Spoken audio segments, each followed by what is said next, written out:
Hello, welcome to my first video for quite a while. In this video I'm going to show you how to fit knuckle couplers to Hornby Mk3 coaches to replace them tension lock couplers.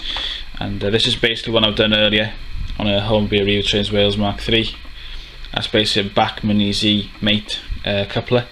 That's basically super glued on, and I'm going to show you how to do that now.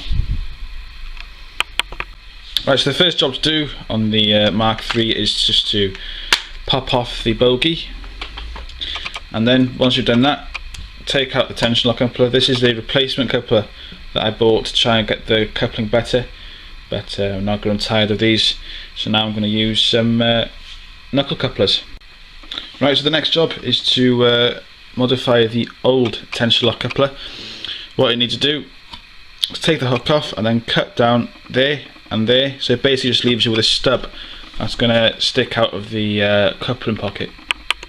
That's basically what you're left with, and that will just fit straight back into the pocket like so. Okay, so now what you need to do is get the your coupler of choice, and mine was these Easy Mate couplers from Bachmann. Now the next job is to glue them onto that little stub you just left there. You might want to trim the shank on these a little bit. I'll need to do so it fits in, give you the right length of coupling you want, so you have a nice close coupling. These are the medium centre shank from Bachmann. You can find these all over the internet or on eBay mostly, and basically what I need to do now is just trim these so it just gives the right coupling length, and then I'll show you me gluing them on. What I also do with these is I cut off these pins. The reason I do that is so that there's plenty of clearance. So again, just with the track cutters, just cut it like so.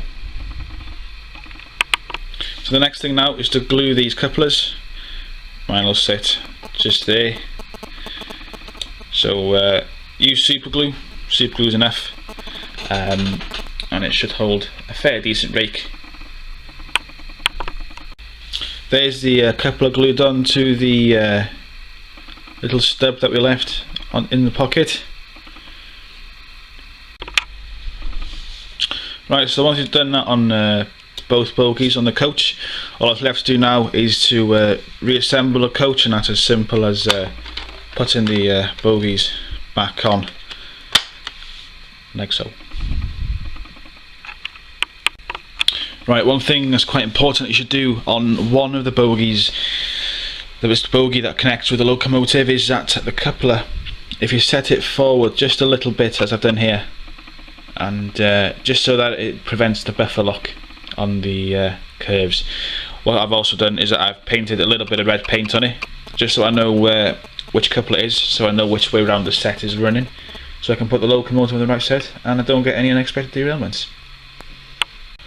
Right, all you can do now is to make sure that the modification has worked, and all you can do, first thing you can do is just test it, and as you can see it's worked, and I've got the clearance that I want between the coaches, so happy days.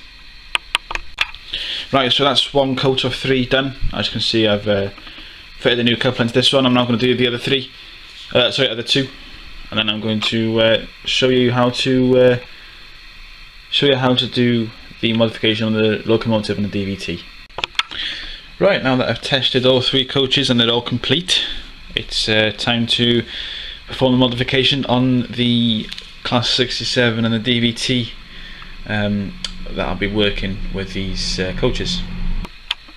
Right, so the next thing to do now is to change the coupler on the loco, and on the DVT you'll be glad to know there's no tools required for this.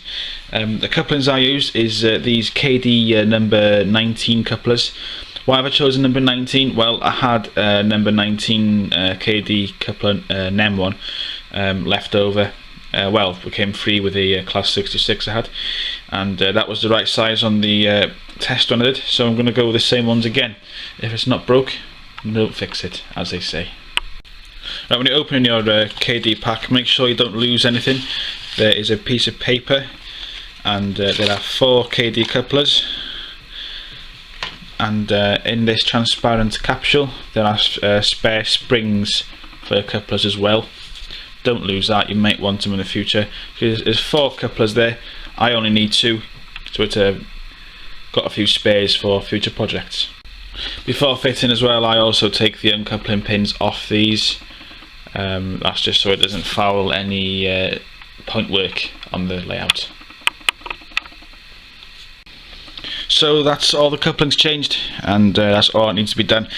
Also on the Class 67 I have removed the coupling that's on the other end of the locomotive and fitted the air valance. It's up to you if you want to fit the detail, but I will be swapping couplers back onto the locomotive when I'm not using it on the fixed set.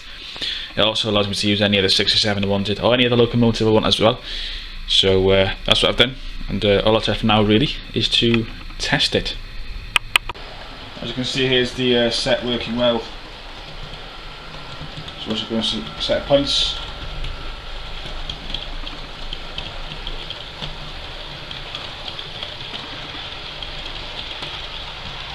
Without any difficulty, the whole set, no problems, all the coupling heights are good. Just watch it come through this set of points.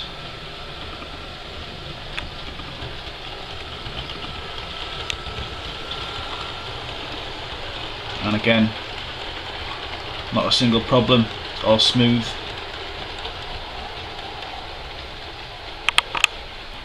This is just showing the locomotive pushing now, stock over the points.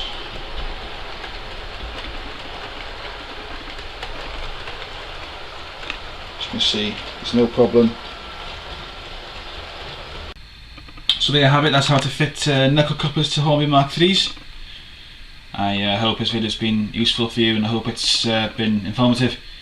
And if you have any questions, just comment below or private message me, and I'll do my best to answer them. Thanks for watching, and God knows when the next video will be, but there will be one. Thanks for watching.